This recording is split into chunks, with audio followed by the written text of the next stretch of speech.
Hi, good evening. I'm Dr. Philip Macmillan, and you wouldn't believe the incredible information I got from one of the lead epidemiologists out of Haiti. For a long time, people kept on hearing rumors that Haiti had done particularly well in the pandemic. And the counter argument has always been, oh, come on, don't be ridiculous. Haiti only had 2.7% of the population vaccinated. They didn't have a strong healthcare infrastructure. How in the world could they not have died in large numbers? And so you would hear people saying things like, well, it's just because all the people were dying in the rural areas and nobody counted them, nobody took them to hospital. That was ridiculous. I knew it at the time, but I couldn't prove it until now. And what I've done is I have had an interview with Dr. Patrick Daly. This guy was the lead epidemiologist during the COVID time. And the link for this is in the description below. You can see the full interview on Substack. There's some parts in French and English. We've had somebody helping us with the translation. But we captured the conversation about what happened. And let me tell you, unbelievably, Haiti had probably one of the best systems set up in preparation for the pandemic. They acted quickly. They were able to identify all the patterns because they had systems already set up from 2010 because of the earthquake that they were able to repurpose for COVID.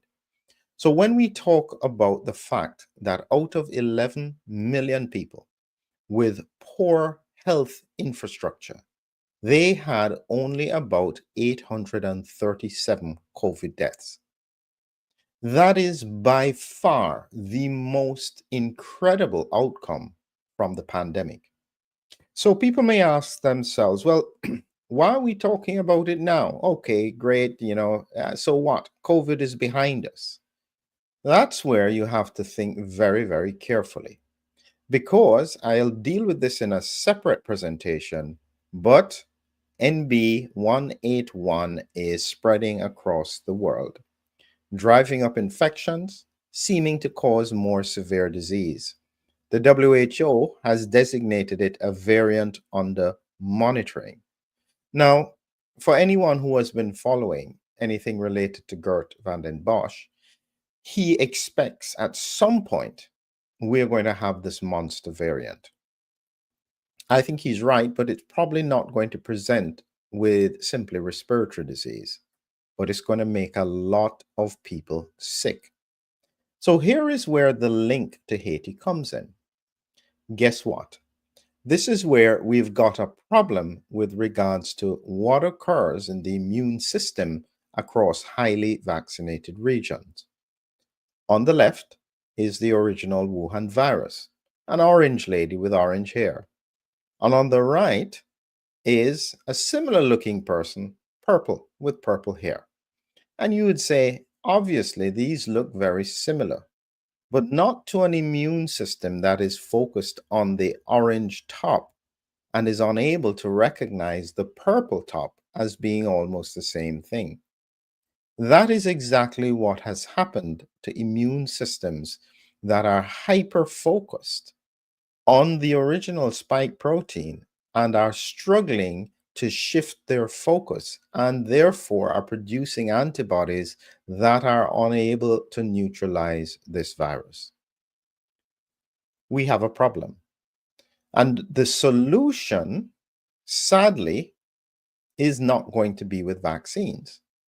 Because already you can see what's happening in the US, where they're shifting away from the use of vaccines for the healthy population. They're leaving it just for the high risk. They are no longer recommending it in children and in pregnancy.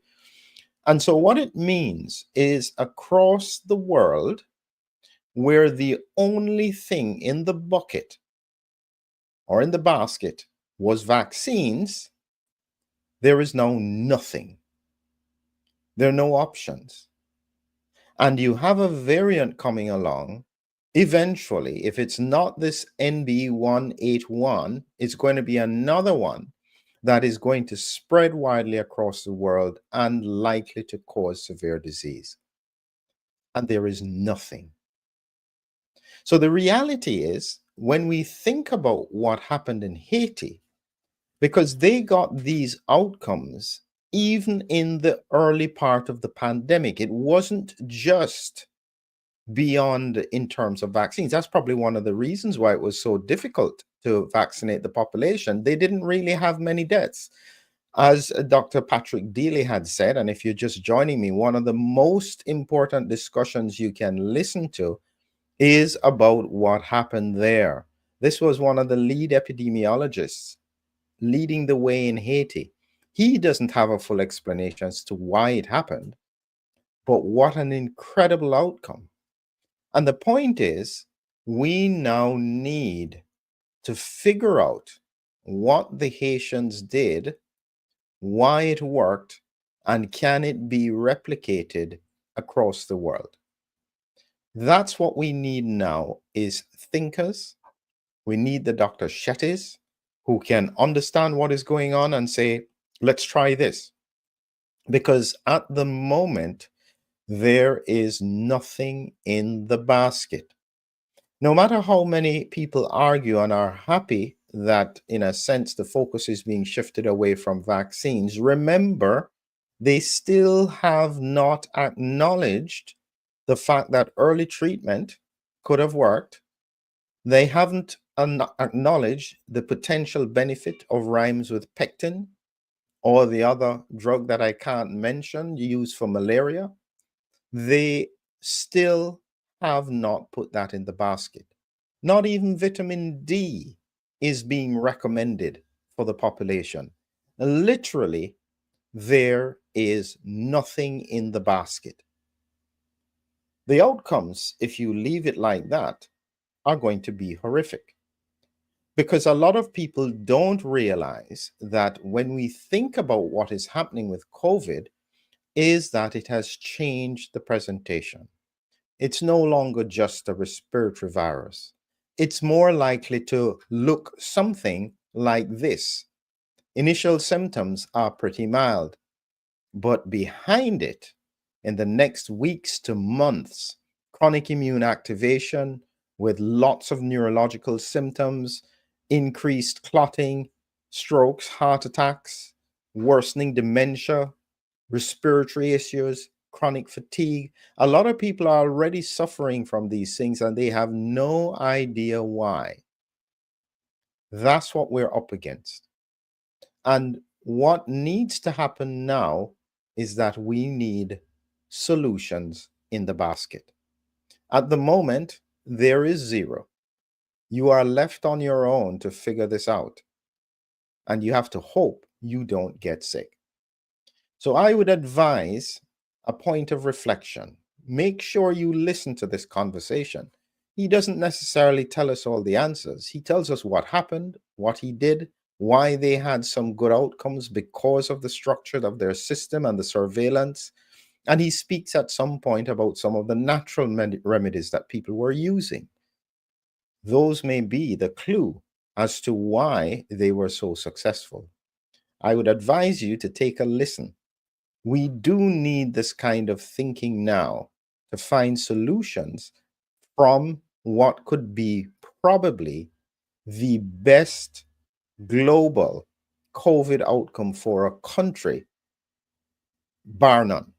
837 deaths. And he said categorically they knew every death. They would have seen the change in deaths because they had such a sophisticated surveillance program. It was not accidental. And so they didn't have the deaths. How in the world was that possible?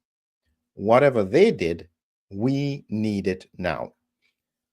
Just a final reminder, coming up shortly is our conference. You can find the link below to join us and register so you don't miss it. Hidden Drivers of Post-COVID Dysfunction.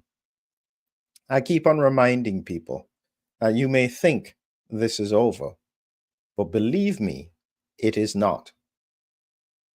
This was published on the 28th of May, 2025.